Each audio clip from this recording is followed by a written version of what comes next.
2 சீட்டு 3 சீட்டு நோட்டுக்கு மண்டிட்டு வாழ்வதை விட தனிச்சு நின்று போராடி தோற்று கூட போ. திமுகன்னு ஒரு பன்னின்னு வச்சுக்கோங்க, அந்த பன்னியில இந்த உண்ணி நல்லா கடிக்கும். பன்னியை போட்டு தள்ளிட்டா உன்னிக்கு வேலையில இறங்கி போயிடும். ஒருத்தெல்லாம் பேசிட்டுக்கான அவனை கல்லெடு தெரிய வேணாமாடா. ராக சின்ன ஜமீன் நாங்க உதயநிதியாவை நாங்க முதலமைச்சராக்கி பார்த்துருவோம். ஆனா எங்க ஐயா இன்பநிதியே நான் முதலமைச்சராகிறத பார்த்துட்டு நான் செத்துறணும். அதெல்லாம் நீங்க கருணாநிதி வீட்டு கொத்தடிமைன்னு கூட பேசுங்க, எங்களுக்கு அதுல எந்த வருத்தம் இல்லை. ஆனா அந்த குடும்பம் தான் எங்களுக்கு சரியா வரும். அதுதான் எங்க ஆள். நீ ரோஸ்ட் சாப்பிடாதடா, நாக்க அறுத்து போட்டு போடா, போ கறி நல்லியா போடுன்னு ஒன்று எடுத்து சல்லிய வெளுத்து விட்டுறேன். அல்ல ஆனா ஒரு சுக்கா போடு, சுக்கா அதை பக்காவா கிடைச்சி எழுத போறியா? அதெல்லாம் படிச்சு கிடிச்சால் 300 தடவை ஜெய் ஸ்ரீராம் ஜெய் ஸ்ரீராம் ஜெய் ஸ்ரீராம் ஜெய் எழுதி வச்சுட்டு வா பாஸ். என்ன கொள்கை? திராவிட கொள்கை. கொள்கை கை கொல்லும் அளவு கொள்கை. நான் என்ன மாய்த்துக்கிட்டா ஒரு முகமுடி இந்தியன்னு போடணும், அதை கிழிக்கணும். அப்புறம் திராவிடன்னு போடணும், அதை கழட்டணும். அப்புறம் முத்தரையர்னு போடணும், அதை கழட்டணும். அப்புறம் நாடார்னு போடணும், அதை கழட்டணும். இவர்கள் வென்றுவாங்களா? நாட்டை ஆண்டுருவாங்களா? ஏடா வந்தவன் போனவன் நாய் நரியெல்லாம் என் நாட்டை ஆண்டுட்ட சொந்த மண்ணின் பிள்ளைங்க நாங்க ஆள முடியாதா என்ன? தமிழ்நாடு தமிழருக்கு முழக்கத்தை முன்வைத்தவன் நம்முடைய பாட்டனார் சோமசுந்தர பாரதி அவர்கள். அதை இவர்கள் எல்லாம் அதே முழக்கத்தை பின்னாடி நகல் எடுத்து முழங்கினார்கள். தமிழ்நாடு தமிழருக்கே என்றால் அதை ஆளுகிற உரிமையும் அவருக்கே தான். இதை அடுத்தவன்ட்டு கொடுத்துட்டு மனு கொடுத்து மண்டிடுற பரம்பரை முடிஞ்சிருச்சு. 3 சீட்டு 4 சீட்டு முக்கா சீட்டுக்கு முட்டிக்கால் இடுகிற தலைமுடியும் முடிஞ்சிருச்சு. நாடு என்னது? தேங்காயை உடைச்சிட்டு சில்லெடுத்து கடிக்கிற சில்லற பசங்க நினைச்சிடாத, மொத்த தேங்காயும் எங்களுக்கு. அதில் கவனத்தில் வச்சுக்கிட்டு வேலை செய்யணும். என்னரும் தாய்மொழி அழிந்து சிதைந்து போகாமல் நாங்கள் தமிழர்கள் என்று அடையாளப்படுத்துவது எது? எங்கள் தாய்மொழி. தமிழ் மற்றவர்களுக்கு தமிழ் மொழி அல்ல, எங்களுக்கு மூச்சு. எங்களுக்கு பேச்சல்ல, மூச்சு. தமிழ் எங்களுக்கு மொழி அல்ல, உயிர். தொடர்பு கருவி மட்டுமல்ல, தமிழ் எங்கள் உயிர். எல்லா மொழிகளும் மனிதனால் பேசப்பட்டது. என்னரும் தாய்மொழி இறைவனால் பேசப்பட்டது. நன்கு புரிந்து கொள்ளணும். தமிழுக்கு மயங்காதவன் கிடையாது. சிவனே நக்கீரா உன் தமிழள்ளி பருகவே நான் வந்தேன்ட்டான். அவையே உன் தமிழோடு சற்று விளையாடவே யாம் வந்தோம்ட்டார் முருகப்பெருமகனார். அந்த தமிழ் இன்பத் தமிழ் எங்கள் உயிருக்கு நேர். தமிழ் என் உயிரடா, அது பெரும் பேச்சு இல்லடா. ஏன் நாம் தமிழர் கட்சி பிள்ளையெல்லாம் சத்தமா பேசுறான்? சத்தியத்தை பேசுவோம், கொஞ்சம் சத்தமா பேசுவோம். டேய் போக்கத்து பசங்களா, பொய்ய தாண்டா குசு குசுன்னு பேசணும். அது தெரியுமா உனக்கு? அவன் என்ன பண்ணான்னு, அவன் பொண்டாட்டி அவனுடைய அவன் அவ்வளோ கொள்ளை, இதாண்டா பேசணும். உண்மையை பேச வேண்டும், உறக்க பேச வேண்டும். உண்மையை பேசு, அதை உறக்க பேசு, இறுதி வரை பேசு, உறுதியாக பேசு. நீதாண்டா உண்மையான வீரன். இதை கற்பித்தவன் எங்கள் தாத்தன் தெய்வ திருமகன் பசும்பன் முத்துராமலிங்க தேவர் அவர்கள். அதனால் அவர் பேர பிள்ளைகள் நாங்கள் உறுதியாக பேசுகிறோம், இறுதி வரை பேசுவோம். ஓட்டு போட்டா போடு, போடலைன்னா போ. அப்புறம் சீமா நீனும் உன் தம்பி தங்கச்சியிலும் பேசிக்கிறிய. காலம் அறிந்து கூவும் சேவன் கணக்காய் கூவும் நிக்காது, கவுத்து போட்டாலும் நிக்காது கூவும். இது இன்னொரு தாத்தன் பட்டுக்கோட்டை பாடினது. இந்த சேவல் கூவுது, எழுந்தால் எழுந்துகொள், மறுபடி விழுந்து படுத்தால் படுத்துக்கொள், ஆனால் என்பனி கூவது கூவிட்டேன். இன்னைக்கு உங்க பிள்ளை கூண்டுக்குள்ள இருந்து கூவுறதுனால காதை கேட்க மாட்டேது. ஒரு நாள் கூரை மேல் ஏறி நான் கூவும் போது உலகம் என்னை திரும்பி பார்க்கும்.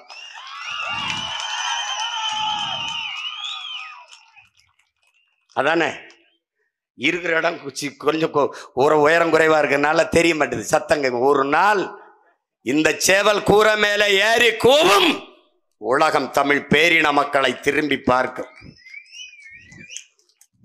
என் முன்னோர்கள் எடுத்து வீசிய வாளிலும் வேலிலும் ஏறாத தமிழின பெருமை, வீரம், மானம் அவை அருளிய அறத்தில் ஏறாது வள்ளுவன் பாடிய திரு மறைமொழியில் போகாத புகழ் பிரபாகரன் என்ற ஒரு எளிய மகன் தூக்கிய துப்பாக்கியில் உலகம் திரும்பி பார்த்துச்சு. தமிழர் என்று ஒரு இனம் உண்டு, தனித்தே அவருக்கு ஒரு குணம் உண்டு, அமிழ்தம் அவரது மொழியாம், அன்பே அவரது வழியாம். தாத்தா நாமக்கல் கவிஞர் ராமலிங்கம் பிள்ளை பாடிய பாடல். தமிழர் என்று ஒரு இனம் உண்டு, தனித்தே அவருக்கு ஒரு குணம் உண்டு, மானமும் வீரமும் அவருக்கு உயிர் என்று உலகிற்கு காட்டிய வீரன் நமது உயிர் தலைவன் மேதகவே பிரபாகரன் அவர்கள்.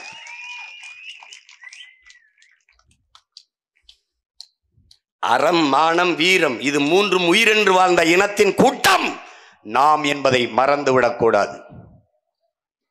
அறத்தின் வழி நின்று ஆட்சி செய்த மறவர்கள் அவர்கள் மக்கள் நாம். அதே அறம் சார்ந்த ஆட்சி தமிழர் நிலத்திலே நிலவ வேண்டும் என்றால் நாம் தமிழர் ஆட்சி மலர வேண்டும், வெல்ல வேண்டும். சோறு வடிச்ச தண்ணி ஆறா ஓடியது என்கிறான். சிப்பியில் இருந்தான் முத்தெடுத்தான், இல்லை, கரும்பு கணுக்களில் இருந்து முத்தெடுத்தான். கதிர் அடித்த வைக்கோலில் மேய்ந்ததனால் கதிர் வேய்ந்த மங்களம் என்று பெயர். எண்ணற்ற பெருமைகளை கொண்ட இனத்தின் மக்கள் அறப்படி அரிசிக்கு, வேட்டிக்கு, சேலைக்கு, 5க்கு, 10க்கு, 1000, 2000 அல்லாடி நிற்கரை பார்க்கிற போது பற்றி எரிகிறது. நீயா கொடை வள்ளலின் வாரிசு? நீயா உயிரையே கொடையாக கொடுத்தவனின் கூட்டம்? நீயா மானம் இழந்தால் உயிரை இழந்தவன்? நீயா மரணத்தை விட மானமே பெரிதென்று போரிட்டு மாண்ட மறவர்களின் பேரனும் பேத்தியும்? நீயா நானா? இல்லை. பீரங்கியோடு நிற்கிறான். தூர இருந்து சுட முடியும் துப்பாக்கி, தொலைவில் இருந்து குண்டை வீசலாம், சுட்டு வீழ்த்தலாம். ஆனாலும் போர் ஏன்? சாபம். சண்டைக்கு போனால் சாபம். தெரியுமடா புலித்தேவனுக்கு, தெரியுமடா பெரும்படகு நம் பாட்டன் முத்தரையருக்கு, தெரியுமடா பாட்டி வேலுநாச்சியாருக்கு, தெரியும் மருதுபாண்டிக்கு, தெரியும் சின்னமலைக்கு, தெரியும் அழகுமுத்துக்கோனுக்கு. பிறகு ஏன்? அங்கதான்டா மான தமிழனுக்கு மரணத்தை விட மானமே பெரிது என்பதாலே சரணடைந்து வாழ்வதற்கு சண்டையிட்டு சாபம்டா. அதே கோட்பாட்டை ஏற்று நின்ற மகன் எங்கள் உயிர் தலைவன் பிரபாகரன். அதே கோட்பாட்டை ஏற்று அவன் பிள்ளைகள் இந்த நிலத்தில் 2 சீட்டு 3 சீட்டு நோட்டுக்கு மண்டிட்டு வாழ்வதை விட தனிச்சு நின்று போராடி தோற்று கூட போகும்டா, பிரச்சனை இல்லடா. நாங்கள் தோற்றோம் யாரிடத்திலே? தோற்கடிக்கப்பட்டோம் யாரிடத்திலே? என் ஆத்தாளப்பன், அண்ணன், தம்பி, மாமச்சான் தோற்கடிச்சான். தோல்வி எங்களுக்கல்ல, என் மக்களுக்கு. புரட்சியாளர் லெனின் சொல்லுகிறான், என் உடன் பிறந்தவனே, எப்போது புரட்சி வரும்? இதுவரை வாழ்ந்தது போல இனி எப்போதும் வாழ முடியாது என்கிற நிலை உருவாகுமானால் மக்கள் தாங்களே புரட்சி செய்வார்கள். அப்படிப்பட்ட நிலை வெகு விரைவில் தமிழர் தாய் நிலத்தில், இந்திய பெருநிலத்திலே உருவாக இருக்கிறது. அந்த புரட்சிக்கு தலைமை ஏற்க உங்கள் பிள்ளைகள் தயாராகி கொண்டிருக்கிறோம். இவ்வளவுதான். இலங்கையிலே நடந்தது, பங்களாதேஷில் நடந்தது, நாளை இந்தியாவில் நடக்காது என்று நீ எப்படி நம்புகிறாய்? எப்படி நம்புற? எதற்காக அங்கே கிளர்ச்சி? ராஜபக்சே அவன் தம்பி கோத்தபாயம் சொந்த நாட்டை விட்டு ஓட வேண்டிய நிலைமை ஏன்? பங்களாதேஷிலிருந்து ஹசீனா அவர்கள் அந்த அதிபர் நாட்டை விட்டு ஓட வேண்டிய தேவை ஏன்? பங்களாதேஷ் என்று தாய்மொழியிலே தேசம் படைத்த பிதாமகன் முஜிபுர் ரஹ்மான் சிலை உடைக்கப்பட வேண்டிய காரணம் என்ன? ஒரு தேசத்தை உருவாக்கிய பிதாமகனின் சிலையை கீழே வீழ்த்தப்படுதென்றால் அற்ப கருணாநிதி சிலை எல்லாம் எம்மாத்திரமிடம் பிறந்தவனே. உங்கள் சமாதி என்ன, உங்கள் கட்டடம் எங்கெல்லாம், உங்க பேனா என்ன, பென்சில் என்ன, சுக்கு சுக்காக நொறுங்கி சிதறும். இது என் தேசம். இந்த நிலத்தின் அரசியல் தமிழ் தேச அரசியல். இருந்திருக்க வேண்டியது, இருக்க வேண்டியது இதுதான். இல்லாத இந்தியம், இல்லாத திராவிட அரசியலை வைத்துக் கொண்டு சட்ட என்ன கொள்கை? திராவிட கொள்கை, கொள்கை கை கொல்லும் அளவு கொள்கை, அதான் கொள்கை. பல லட்சக்கணக்கான கோடிகளை திருடுவது, ஒதுக்குவது, பதுக்கிய காசை திருப்பி தேர்தல் வரும்போது ஆளுக்கு 500 1000 கொடுப்பது, பதவியை வாங்குவது, பெறுவதல்ல. நாங்கள் 36 லட்சம் வாக்கை பெற்றோம், அவர்கள் வாங்கினார்கள். பர்ச்சேஸ்.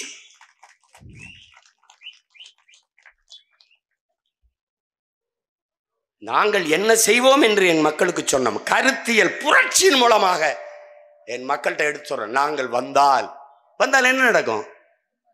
அனைவருக்கும் சரியான சமமான தரமான கல்வி இலவசம். ஏழை பணக்காரன், உயர்ந்த சாதி தாழ்ந்த சாதி பாகுபாடற்ற சரியான சமமான கல்வி இலவசம். தனியார் பள்ளிகளை நோக்கி என் பிள்ளைகள், எங்கள் பிஞ்சுகள் படையெடுக்கிற காலத்தை முற்று வைப்போம். அரசு பள்ளி கல்லூரிகளை நோக்கி என் அரும் பிஞ்சுகள், என் தம்பி தங்கைகள், எங்கள் குழந்தைகள் தேடி ஓடி வருவார்கள். ஏன்? உலகத்தின் தலை சிறந்த கல்வி, ஆகச் சிறந்த கல்வியை எங்கள் பிள்ளைகளுக்கு நாங்கள் கொடுப்போம். ஒரு சட்டம், பெற்றுக் கொடுங்கள் பிள்ளைகளை. கற்றுக் கொடுக்கிறோம் நாங்கள்.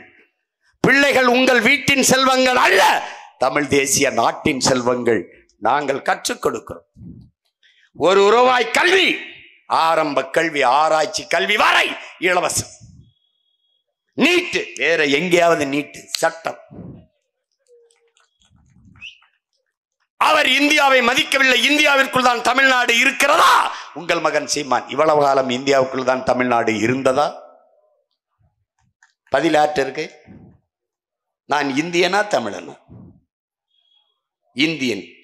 இந்தியன் என்றால் எனக்கான உரிமை என்ன இருக்கிறது? காவிரியில் நதிநீர், கச்சத்தீவில் என் உரிமை, முல்லை பெரியாற்றில் என் நதிநீர் உரிமை, என்னுடைய கல்வி உரிமை, என்னுடைய வரி உரிமை என்ன இருக்கிறது எனக்கு?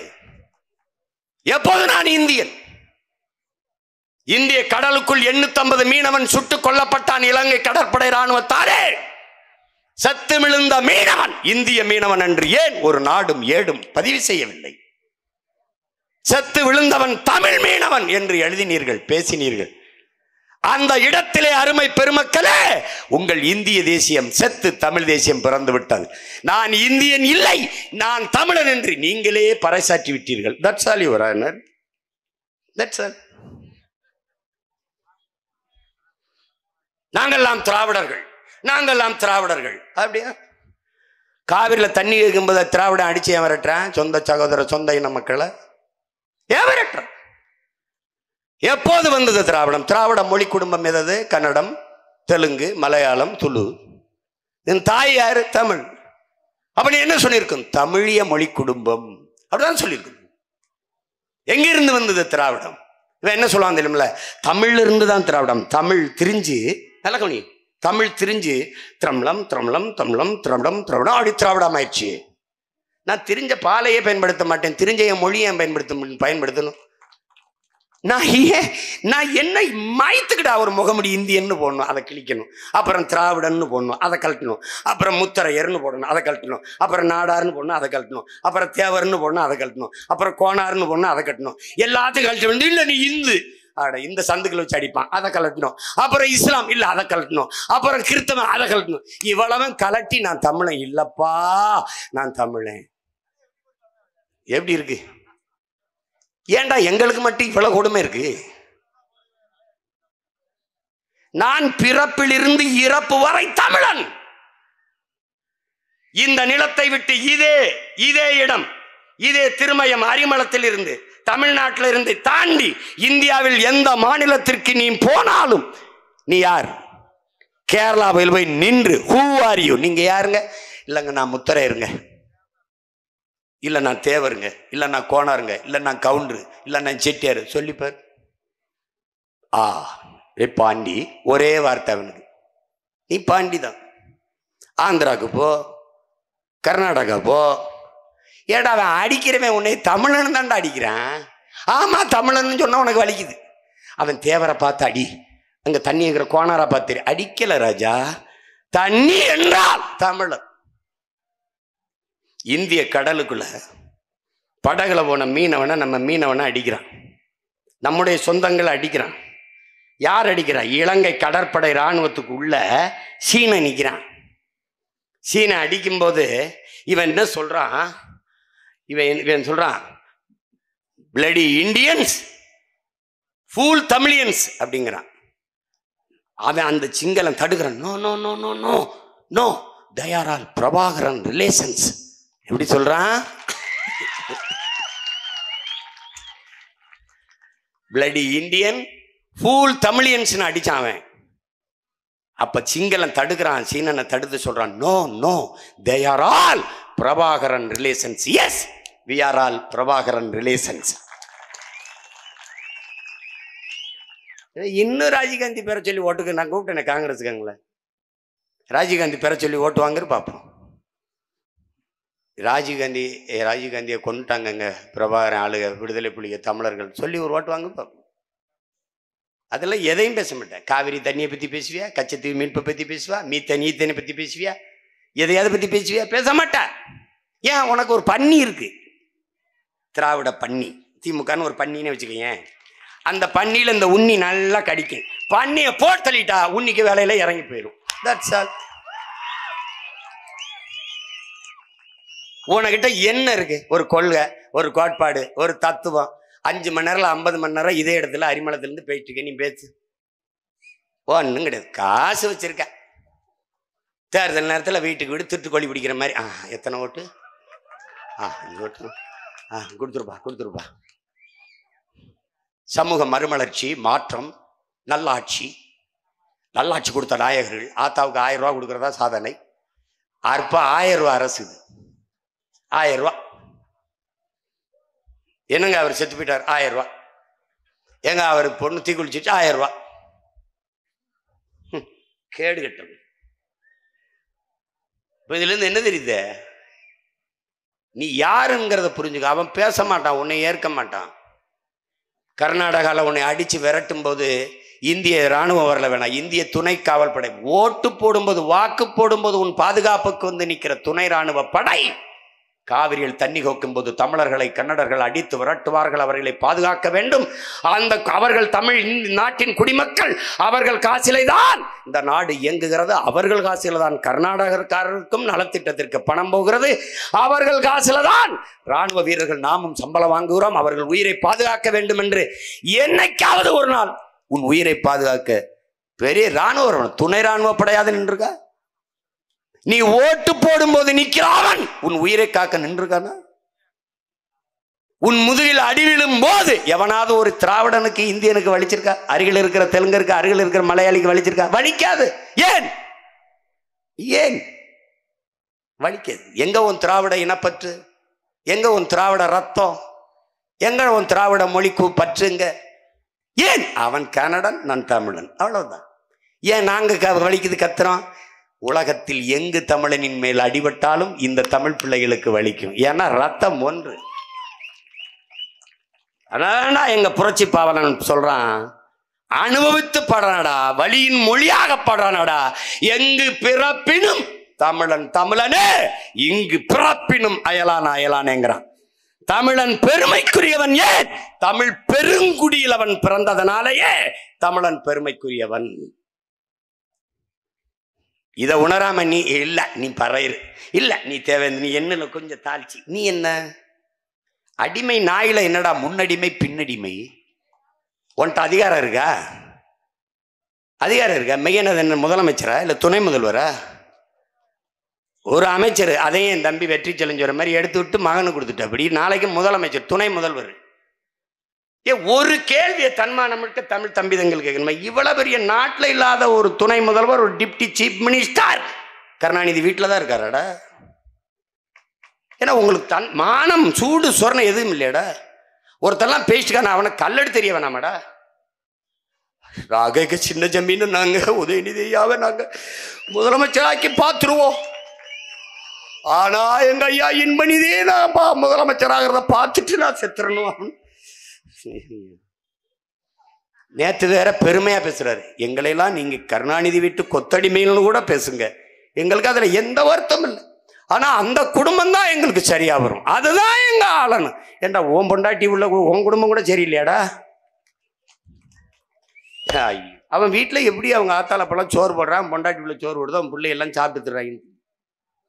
இப்படி ஒரு அடிமையை, நான் அடிமை என்பதை சொல்லுகிற ஒரு மனிதனை நீ உலகத்துல பார்த்திருக்கியாடா? இதாண்டா திராவிடம் எழுத்திய பகுத்தறிவு முற்போக்கு. அப்படியே கிளர்ச்சி புரட்சிலாம் அடிமைகளை உருவாக்கியிருக்கான். அவ்வளவு. இந்த அடிமை சிந்தனையில் இருந்து உன்னை மீட்க காக்க ஒரே வழிதான் இருக்கு.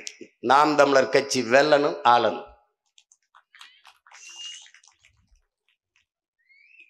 இந்த நாட்டின் முதலமைச்சர் இல்லை நாளை பதவியேற்க போற துணை முதலமைச்சர், இட ஒதுக்கீடு ரிசர்வேஷன் கோட்டா எதற்காக வந்தது? ஏன் வந்தது? எதற்காக இந்த இட ஒதுக்கீடு? சமூக நீதி என்றால் என்ன என்று ஒரு 10 நிமிடம் பேச சொல்லிடலாம், எழுதி படிக்காம. வெளிப்படையாக சவால் தான். இட ஒதுக்கீடுனா என்ன பேசிட சொல்லு. அது ஏன் கொண்டு வரப்பட்டது? உடனே எங்க ராசா பேசுவார். அது சொல்லக்கூடாது, அவர் பேசுவாரு. நீ பேசுறாசா? அவர் இல்லையே முதல்வர், அவர் இல்லையே துணை முதல்வர், நீ பேசு.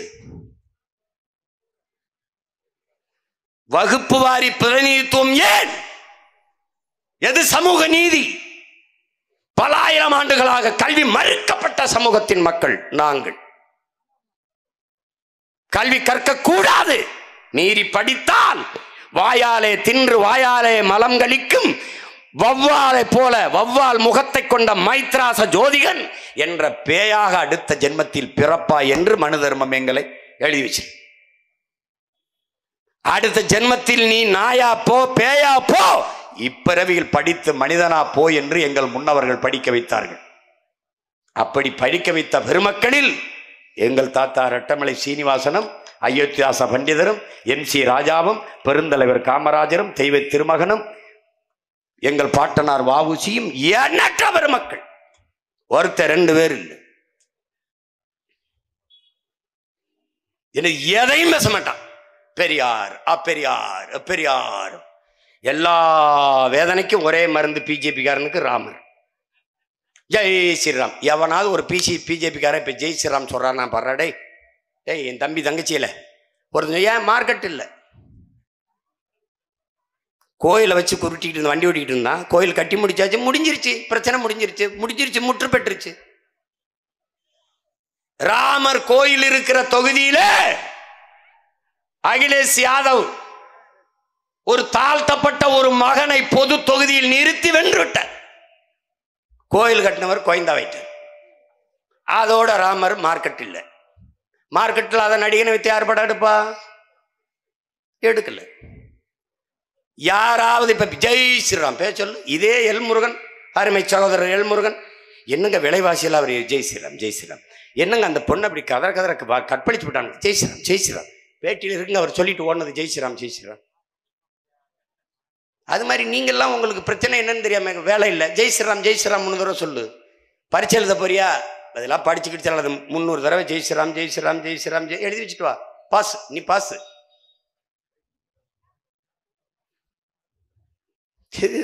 இது ஒரு கொடுமை. ஜெய் ஸ்ரீராம் பாரத மாதாக்கு ஜெய். இது இவங்க மாதா மாதிரி பாரதம் ஒன்னாக்கடா ஒண்ணுதாடா பாரத மாதா.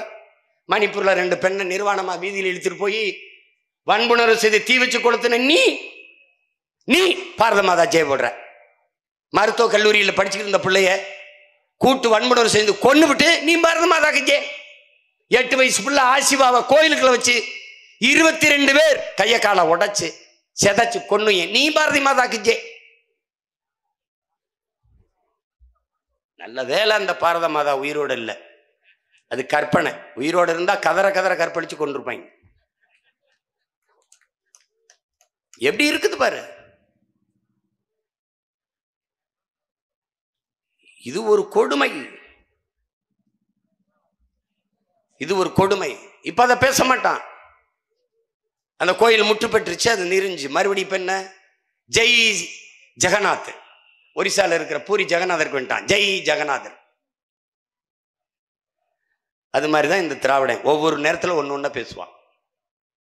இத்தனை ஆண்டுகள் இப்பதான் முருகனே அவங்களுக்கு கண்ணுக்கு தெரியுது. அவர் நேத்து தான் பழனியில வேலோடு உட்கார்ந்த மாதிரி முருகன் பெருவிழா நடத்துறது யாரு? தீபம் நல்லெண்ணெய். எல்லாம் தம்பி, எல்லாம் பேக்கேஜிங் தம்பி, எல்லாம் மார்க்கெட்டிங். முருகனும் ஒரு ரோல், விளம்பர மாடல். எப்படி? இந்த அனால்ஜினை போட்டினால் உடனடியாக தலைவலி நீங்கிவிடும், இந்த ஷாம்பு போட்டினால் முடி கடகதக என்று பறக்கும். அது மாதிரி முருகன் இவங்க தீபம் நல்லெண்ணெய்க்கு ஒரு மாடல். That's all. ஏஜென்சி யாரு? திராவிட முன்னேற்ற கழகம். ஏஜென்சி பிரதிநிதி யாரு? ஆனையா சேகர் பாபு. முருகன் விழா மாநாடு நான் கூட நின்ற பயங்கரமா பக்தியில் நடத்துறாங்கன்னா 50,000 பேருக்கு அதிகாலையில் வெதுவெதுவென்று இட்லி பரிமாறப்பட்டது, 5 வகை சட்டினி கொடுக்கப்பட்டது, சுடு சுடு சாம்பார் ஊத்தப்பட்டது. முருகன் திருவிழாப்பா. கருமா. அது என்ன தெரியுமில்ல, முருகன் பின்ன வாசல்ல இருந்து குதிச்சு ஓடிக்கிட்டு இருக்காரு. எங்காலும் ஏன் ஓடுறீங்க அப்படின்னா, திருட்டு பேலுக வராங்கடா, ஒரு வாரம் ஒழுங்கி இருந்துட்டு வாரண்டா, ஒரு வாரம் ஒரு இடத்துல ஒளிஞ்சு இருந்துட்டு வாரண்டா அப்படின்னு அவங்க பூசாரியை கூப்பிட்டு, ஏய் உண்டியல் எடுத்து உள்ளவை, உண்டியல் எடுத்து உள்ளவை. தெய்வமே, ஏன் தெய்வமே சொல்றேன்ல கேளுப்பா, உள்ள எடுத்து வைப்போம். ஏப்பா கோஷ்டியை வராங்கப்பா, திருட்டு கோஷ்டி, என்னை கும்பிட்ற மாதிரி கும்பிட்டு தூக்கிட்டு போயிடுவான்ப்பா. ஆமா, நீ கம்ப்ளைண்ட் அவன்கிட்ட தான் கொடுக்கணும், வாங்க மாட்டான். அதனால உண்டியில பத்திரமாயி போனவனை எடுத்து முன்னாடி வை. இந்த கொள்ள கோச்சிட்டு இருந்து சாமியவே நம்ம காப்பாற்ற வேண்டியிருக்கடா, அதுக்காவது ஒரு ஓட்டை போட்டு நாட்டை கொடுத்துருக்கடா, நல்லா இருப்பியடா. என் தம்பி கேட்கிறான், ஐயோ சமூக நல காடுகள் என்று சொல்றீங்களே, சமூக நல கேடுகளை சமூக நல காடுகள் என்று நட்டு வளர்த்தார்கள். உனக்கு தெரியுமா என் உடன் பிறந்தவர்களே, இந்த நிலமெங்கும் உலகத்தின் தலை சிறந்த சுவையுள்ள ஆரஞ்சு பழங்கள் விளைந்த காடு இது. வேல்ஸ் சொல்றா, என் பாட்டை மருதுபாண்டி பெரிய மருது எனக்கு ஒரு ஆரஞ்சு பழத்தை கொடுத்தாரு, அவங்க இதுல விளைஞ்சதுன்ட்டு. அப்படி சுவையான ஆரஞ்சு பழத்தை நான் சாப்பிட்டதே இல்லைங்கிறார். 200 ஆண்டுகளுக்கு முன்னாடி என் பாட்டை ஆரஞ்சு பழத்தை விளைய வச்சு ஏற்றுமதி செஞ்சிருக்கான். இன்னைக்கு என் வீட்டை சுற்றி ஒரு வேலைக்கருவ முள்ளா இருக்கு. 200 ஆண்டுல என்னடா பண்ணி தொலைச்சிங்க? இப்ப திருப்பி அவன் பேரை தூக்கி எல்லாத்தையும் வீசணும். போர்க்கால நடவடிக்கையில் வெட்டி வீசுவேன் இந்த சீம கருவேலையை, இந்த தைல மரங்கள். காகிதத்தின் பயன்பாட்டை குறையிட. இன்னைக்கு தான் பூரா அலைபேசியில போற. எங்க அப்பா நம்மாழ்வார் சொல்றாங்க, 1 கிலோ இந்த பாருங்க 1 அடி உயரம், இதுல இருந்து 1 அடி உயரம். செய்தித்தாள் நீங்க படிக்கிறீங்கல்ல, தினத்தந்தி இந்த மாதிரி செய்தித்தாள்கள் படிக்கிறீங்களா, தினமணி, இந்த செய்தித்தாள்களை 1 அடி உயரம் உள்ள செய்தித்தாள்களை சேமித்து நீங்கள் மறுசுழற்சிக்கு திருப்பி கொடுப்பீர்களே, ஆனால் 7 அடி உயரமுள்ள ஒரு மரத்தை நீங்கள் காப்பாற்றுகிறீர்கள் என்று சொல்றார். நாங்க மரம்னு சொல்றது உனக்கு எல்லாம் வேடிக்கை இருக்குன்னு இருந்தாலே என்ன மரம்னு பேச்சுக்கிறேன்னு. கவி பேரரசு வைரமுத்து எழுதிய கவிதையை படி. மறந்தான், எல்லாம் மறந்தான், மறந்தான் மனிதன் மறந்தான். மரம் மனிதனின் உயிர். மரம் இல்லை என்றால் நீ வாழ முடியாதுல்ல, உலகில் எந்த உயிரினமும் வாழ முடியாது. என் அன்பிற்குரிய தம்பி தங்கைகளே, அறிவார்ந்த எனது தமிழ் சமூக மக்களே, பேரன்பு மிக்க என் பெற்றோர்களே, நாம் மூச்சு காற்றை சுவாசித்து விட்டு நச்சு காற்றை வெளியிடுகிறோம். ஆக்சிஜனை உட்கொண்டு கார்பன் டை ஆக்சைடை, கரியமில வாயுவை வெளியிடுகிறோம்.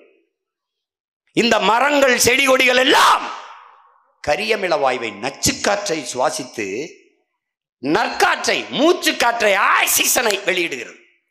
இந்த இயற்கையின் முரண் இல்லை என்றால் உலகில் நீ இல்லை, நான் இல்லை, எந்த உயிரினமும் இல்லை. சிங்கம், புலி, கரடி, யானை, கொக்கு, குருவி எதுவும் இல்லை, செத்து போயிடும். இப்ப புரியுதா மரம் ஏன்னு? மரமும் நம்மை போல மூச்சு காற்றை சுவாசித்து நச்சுக்காற்றை வெளியிட்டால் கரியமில வாயு என்கிற அந்த ஆக்சிஜன், அந்த கார்பன் டை ஆக்சைடை வெளியிட்டால் நாம் வாழ முடியாது. மரங்களில் எவ்வளவு வகை இருக்கு. இந்த வேப்ப மரத்தில் இரவில் அதன் கீழே படுக்க கூடாது. காரணம் என்ன? பகலில் ஆக்சிஜனையும் இரவில் கார்பன் டை ஆக்சைடு, கரியமில வாயுவையும் இந்த மரம் வெளிப்படுத்தும். அப்ப அது கீழே கட்டில போட்டு பட. தாத்தா பாட்டி அப்பாலாம் சொல்லுவாங்க, வேப்ப மரத்துக்குள்ள ராத்திரில படுக்காதப்பா, பேய் அடிக்கணும். பேய் அடிக்கிறது மூச்சு திணறல் வரும். அப்போ மூச்சு திணறல் வரும், நெஞ்சை யாரோ அழுத்துற மாதிரி இருக்கும். அப்ப நீ என்ன கற்பனை செய்கிற? பேய் ஏறி உட்காந்து குறவளையை பிடிச்சி நெஞ்சு அழுத்துதுன்னு நினைச்சுக்கிற. இந்த இதை சொல்லித்தர நம்ம ஆத்தாளப்பனுக்கு அறிவியல் மொழி தெரியல. அது கரியமில வாயு, நச்சுக்காற்று, கார்பன் டை ஆக்சைடை வெளியிடும் பிள்ளைகளே. அதனால இரவிலே வேப்ப மரத்து நிலையிலே படுக்காதீர்கள் என்று சொல்ல இந்த அறிவியல் அறிவு அவர்களுக்கு இல்ல. மொத்தமா பேய் அடிச்சுருன்றான். ஆனால் 24 மணி நேரமும் ஒரு மரம் ஆக்சிஜனை வெளியிடுது, மூச்சு காற்றை, உயிர் காற்றை. அது எது? ஆலமரம், அரச மரம். 24 மணி நேரத்தில் 20 மணி நேரம் ஆக்சிஜனையும் 4 மணி நேரம் ஓசோன் காற்றையும் வெளியிடுகிறது. அது துளசி செடி. துளசியை நீ வீட்டில் வளர்ப்பது பக்திக்கு இல்லை, உன் புத்திக்கு என்பதை புரிந்து இனிமேலாவது வள. தூய காற்றை சுவாசி. நாங்க துளசி செடி புரட்சின்னு எல்லா வீடுகளுக்கும் துளசி கொடுத்தோம், இப்பவும் கொடுப்போம். அவன் 1000 ரூபா கொடுப்பான், நாங்க 5 துளசி செடி கொடுக்குறோம். அப்படின்னா என்ன கொடுக்குறோம்? மூச்சை கொடுக்குறோம், உங்களுக்கு உயிரை கொடுக்குறோம். அதை புரிஞ்சுக்கணும். மரம் ஏன் மரம் மரம்னு சொல்லிட்டே இருக்கிறான்ட்டு. இங்கே உன் பாரம்பரிய மரத்தை தம்பி ஹுமாயூன் பேசும்போது திருப்பி திருப்பி சொன்னான், நம்முடைய பாரம்பரிய தொன்ம மரம்னு. வேப்ப மரத்தில் பறவைகள் கூடு கட்டும், ஆலமர அரச மரத்தில் கூடு கட்டும். ஏன்? எங்கு உணவு இருக்கோ, நல்ல காற்றுக்கோ, அங்கே போய் இந்த மரங்கள் இந்த பறவைகள் கூடு கட்டும். பூக்கும் சில மரங்கள் காய்க்காது, காய்க்காத கனி வராத மரங்கள் பறவைக்கு உணவாகாது. பறவைக்கு உணவாகாத மரத்தில் எப்படி கூடு கட்டும்? நாவர மரங்கள் கனி தரும், ஆலமர அரச மரம் கனி தரும். அதில் பறவைகள் மைனா, சிட்டு, வவ்வால் எல்லாம் காகை எல்லாம் காகமெல்லாம் சாப்பிடும். சாப்பிட்டது என்ன செய்யும்? அந்த விதையை அந்த இடத்தில் இல்லை, பல மைல் தூரத்திற்கு பறந்து சென்று பூமி எங்கும் விதைகளை தூவும். விதை பரப்பும் தூதுவர்களாக, தேவதைகளாக இந்த பறவைகள் பூமியிலே வேலை செய்யும். மலை மேலே இருக்கிற காடுகள் நீ உருவாக்குனதா? நம் பாட்டனா முப்பாட்டனா? இல்லை, அவ்வளவும் பறவைகள் நட்டு உருவாக்கிய மரங்கள். உரம் போட்டவன் யார்? காடுகளிலே வாழுகிற சிங்கம், புலி, கரடி, பாம்பு, தேளு, பூச்சி எல்லாம். உரம் போட்டது யார்? அவன். பிறகு யார்? மரம். தனக்குத்தானே இலைகளை உதுத்து வேர்ல கொட்டினா மக்கி மக்கி மக்கி மண்ணாகி அதுவே உரமாயிருச்சு. மழை பெஞ்சா நீர் கடக்குன்னு ஓடாது. ஏன்? அந்த மக்கிய இலையும் தலையும் மண்ணாக இருந்து நீரை உறிஞ்சி அப்படியே வைத்துக் கொள்ளும் வேர்கிட்ட, உடனே ஓட விடாது. தம்பி, இயற்கை ஒரு பேரற்புதம் தம்பி, அதை படிக்கணும். சொல்றான்ல ஒரு அறிஞர், உன் பிள்ளைகளுக்கு எதையும் நீ கற்பிக்க வேண்டியதில்லை, இயற்கையை நேசிக்க கற்றுக்கொடு, அது எல்லாவற்றையும் கற்றுக் கொடுத்துருங்கிறான். நீ அதை நல்லா தெரிஞ்சுக்கணும். நீ எதை கவனிக்கிற? நீ இத்தனை ஆண்டு காலம் செய்தித்தாள்ல படிக்கிறீல்ல, பார்வையற்றவன் சாலை விபத்தில் இறந்தான், எவனாவது சொல்றான்? இத்தனை ஆண்டுகளில் ஏதாவது ஒரு செய்தியில் பார்வையற்றவர்கள் சாலை விபத்தில் இழந்தார்கள் நீ சொல்லிரு. ஏன்? பார்வை இல்லை, ஆனால் அவன் அறிவு கண் கொண்டு அவ்வளவு பொறுப்பாக சாலையை கடக்கிறான், நடக்கிறான் என்று பொருள். பார்வை இருக்கிற நீ பார்வையற்றவனாக வாழ்கிறாய். சீக்கியன் இந்திய நாட்டில் பிச்சை எடுத்தான்னு சொல்றா பாப்போம். அவன் தன்மானம் மிக்கவன்டா. சீக்கியம் பிச்சை எடுத்தான்னு சொல்லு பாப்போம். கவனி, அக்கம் பக்கத்தில் என்ன நடக்குதுன்னு கவனி. எதையுமே கவனிக்க மாட்டேற. 3 மணி நேரம் 4 மணி நேரம் புள்ள வேர்வை அப்படியே ரத்தத்தை வேர்வையா சிந்தி நான் மூச்சு அடைக்க பேசிட்டு இறங்கும் போது எல்லாம் பேசுனா சீமான் என்ன இருக்கு கையில கொடுத்துட்டு போன்ற. நான் அவ்வளவு நேரம் பேசிட்டு போகும்போது சூப்பரா பேசினாங்கிறேன். ஏன் நல்லா பேசினான்னு சொல்ல வேண்டியது என்ன? அது சூப்பரா போடணும். இல்லை நல்லா உங்க ஸ்பீச், ஏன் பேச்சுன்னு சொல்ல வேண்டியது என்ன? என்னைக்கு திருத்துறது? என்னைக்கு திருத்துறது சொல்லுங்க? இந்த கோபத்தில் தான்டா பல பேர் தீக்குளி செத்து போயிட்டான். எப்படியோ போங்கடா கர்மம்னு என் தம்பி முத்துக்குமார், என் தங்கை செங்குடி, என் தம்பி அப்துல் ரவுப்பு, தம்பி விக்னேஷ் எல்லாம் வெறுப்புல இங்க எரிஞ்ச நெருப்பை உடம்புல கொட்டி செத்துட்டான். உள்ளத்துல எரிஞ்சிச்சு, உடல்ல கொட்டுறான்னு கொட்டி செத்துட்டான். அந்த நெருப்பை நாங்க பற்ற வைக்கிறோம். ஒரு இளைய தலைமுறை எழுச்சி கொண்டு புரட்சியாக வெடித்து வரட்டும்னு சாதி மத உணர்ச்சியை பின்னுக்கு தள்ளி நாங்கள் தமிழர்கள் என்கிற தேசிய இன உணர்வை முன்னிறுத்தி எழுந்தால் எங்களை வீழ்த்த ஒரு வயலும் கிடையாது. அடிபட்ட புலியும் அடிமைப்பட்ட இனமும் எழுச்சி கொண்டு எழுந்தால் எவனும் எதிர் நிற்க முடியாது. நாங்கள் அடிமைப்பட்ட இனம் மட்டுமல்ல, அடிபட்ட புலி எழுந்தால் எந்த கொம்பாதி கொம்பனும் எதிர் நிற்க முடியாது. நீ 26 தேர்தல்ல எங்க காட்டத்தை பாரு. 2 கால்ல 2 கையிலையும் சலங்க வெறி கொண்டு சிவன் தாண்டவத்தை பார்த்திருக்க. சீமான் தாண்டவத்தை நீ 26 தேர்தல்ல பார்ப்ப. இந்த நாட்டை நாங்கள் எப்படி ஆளுவோம் ஒவ்வொன்னா போட்டு காட்டுவேன், படம் போட்டு காட்டுவேன், எப்படி ஆட்சி செய்வேன் பார் ஒரு மகன். பாரு, உனக்கு எப்படி வேலை கொடுப்பேன், உனக்கு எப்படி கல்வி கொடுப்பேன், உனக்கு எப்படி மருத்துவம் கொடுப்பேன். 90 வயது அப்பத்தா சாக கிடந்தாலும் அவன் என் தேசத்தின் தாய், நான் மருத்துவம் கொடுப்பேன். 1 ரூபாய் 1 கோடி இலவச மருத்துவம். யாருக்கு? இந்த நாட்டில் முதலமைச்சருக்கு, முதல் குடிமகனுக்கு என்ன மருத்துவம் கிடைக்குமோ அந்த தரத்திற்கு மருத்துவம். தனியார் மருத்துவமனைக்கு போனால் தான் தரமான மருத்துவம் கிடைக்கும் என்கிற நிலையை தலைகீழாக மாற்றுவேன் உங்கள் மகன். தான் தமிழர் கட்சியின் ஆட்சி ஆக சிறந்த மருத்துவத்தை என் மக்களுக்கு கொடுக்கும். இப்படி இல்லை, சாலையெல்லாம் சவக்குழியா இருக்கிற நிலைமை மாறும். இந்த தைல மரங்கள் வெட்டி சரிக்கப்படும். சமூக நலக்கேடு. இந்த சீமக்கருவலை, இந்த தைல மரத்தை ஏன் இவ்வளவு வேர்க்க வேண்டியதற்கு? மரங்களின் பிசாசு. இந்த மரத்திற்கு வேர்க்கும், அந்த மரத்திற்கு வேர்க்கும். ஆனால் வேர்க்காத மரங்கள் இந்த யூக்கலிப்டஸ் என்கிற தைல மரமும் சீமக்கருவேலை. வேர்க்காத மரத்தினால் என்ன விளைவு? சூரிய ஒளியிலே கடல் நீர் நீராவி ஆகி அப்படியே ஈரப்பதத்தோட மிதந்து வரும். அதுதான் மேகமாக உருவாரும். மேகமாக உருவாவதற்கு முன்பு அன்பிற்குரிய தம்பி தங்கைகளே, அறிவார்ந்த என் பெற்றோர்களை கவனிக்க வேண்டும். இந்த ஈரப்பதத்தை, இந்த காற்றை இந்த மரங்கள், வேர்க்காத மரங்கள் உறிஞ்சிக்கொள்ளும். அப்படின்னா எப்படி மேகம் வரும், எப்படி மழை வரும்? மழை பொழிவை சுத்தமாக தடுத்து நிறுத்திவிடும். அதனால்தான் பூமியின் சொர்க்கமாக இருந்த நமது புதுக்கோட்டை மண் இன்னைக்கு வறண்டு கிடக்க காரணம் இந்த தைல மரங்கள். 20,000 ஏக்கர்னா என்ன இருக்கும்? காற்றில் மிதந்து வரும் கடல் அருகில் இருந்து மழைப்பொழிவு குறைய காரணம் காற்றில் மிதந்து வருகிற ஈரப்பதத்தை அது உறிஞ்சிக் கொள்ளும். ஆழத்திலும் அகலத்திலும் 40 அடிக்கு கீழே தண்ணீரை உறிஞ்சி தின்னுவிடும். அதனால என்ன சொல்றான்? அலிடா, பாரம்பரிய மரங்களை நடுறா, போர்க்கால மரங்கள் நடுங்க. மரம் நடுவதே மக்கள் இயக்கமாக மாற்றிட. எப்படி மாத்துவ? பெருந்தலைவர் காமராஜர் மதிய உணவு திட்டத்தை கொண்டு வரும்போது பொருள் இருப்பவர் பொருள் தருக, அரிசி இருப்பவர் அரிசி தருக, பணம் இருப்பவர் பணம் தருக. ஒண்ணுமில்ல, மளிகை கடைக்காரர் மண்டிக்காரர் விறகு தந்தான், ஒண்ணும் முடியல. தாய்மார்கள் சமைச்சு உணவை பரிமாறிவிட்டு போனாங்க. மக்கள் இயக்கமாக மதிய உணவு திட்டம் மாறியது. அப்படி உங்கள் பிள்ளைகள் வென்று வரும்போது 10 ஆண்டு பசுமை திட்டம், பல கோடி பனை திட்டம் மக்கள் இயக்கமாக மாற்றி நிலமெங்கும் பனை மரங்கள் நடப்படும், பனை விதைகள் தூவப்படும். பனை 840 பயன்பாடை தருகிறது. கற்பக தருங்கிறான். பனையின் பயன் என்ன? 1 கிலோ கருப்பட்டி 1000 ரூபாய். அமெரிக்கால உலகம் இயற்கை உணவுக்கு திரும்பி கையேந்தி நிக்குது. உற்பத்தி ஈடு கொடுக்க முடியல. உங்கள் மகன் வந்தால் தலைகளா மாறும். தேசிய குடிபானம் எது? கரும்புச்சாறு, பழச்சாறு, இளநீர், நொங்கு எல்லாம் தேசிய குடிபானங்கள். தேசிய மதுபானம் பனம்பால், தென்னம்பால், மூலிகை சாறு. கள்ளுக்கடைன்னு நான் சொல்லல, பனம்பால், தென்னம்பால், மூலிகை சாறு. இவ்வளோண்டு அருகம்புல்லு உடம்புக்கு நல்லதுங்கிற. தென்னையும் பனையும் எவ்வளவு பெரிய புல்லுன்னு பாத்துக்க.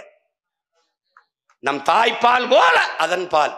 பனம்பால், தென்னம்பால், மூலிகை சாறு, கடை, டாஸ்மார்க், அடை, அவ்வளவுதான். பொருளாதாரத்துக்கு என்ன பண்ணுவாய் சீமான்?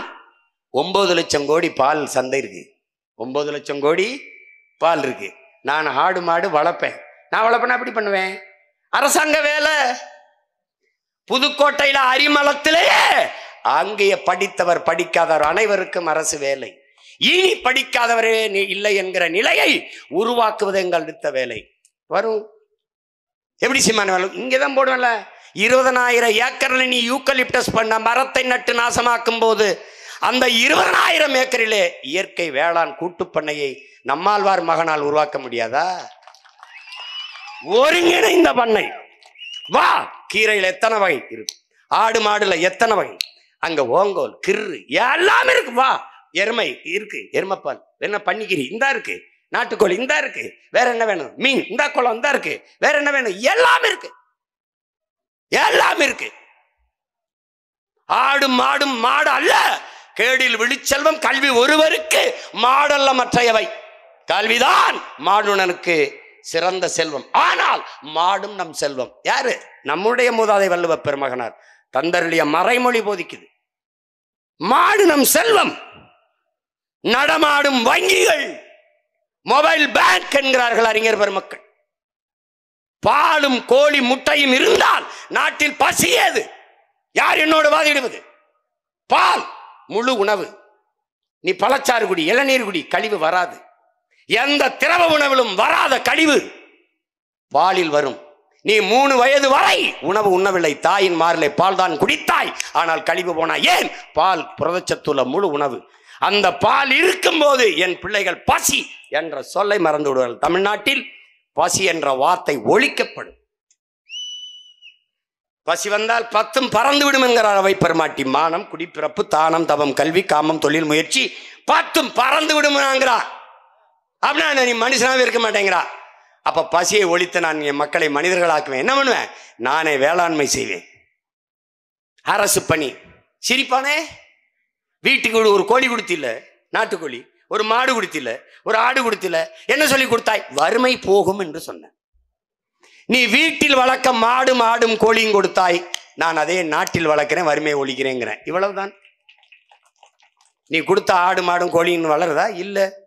அப்ப நான் வளர்க்குறேன். 1000 ஏக்கர்ல வேளாண் பண்ணையை போடுறேன், நாட்டு மாடுகளை வளர்க்குறேன். என் மாடு செத்துருச்சு, பிரேசிலிருந்து இறக்குறேன், குஜராத்தில் போய் ஓங்கோல் கிர் அந்த வகையில் கொண்டாடுறேன். இருக்கிற வரைக்கும் என் மாடுகளை வச்சு வளர்ப்பேன். பால் நானே. உனக்கு பால் எங்கேருந்து வருது? ஆந்திராவில் இருந்து. ஏன் நீ மாடு வளர்க்கல?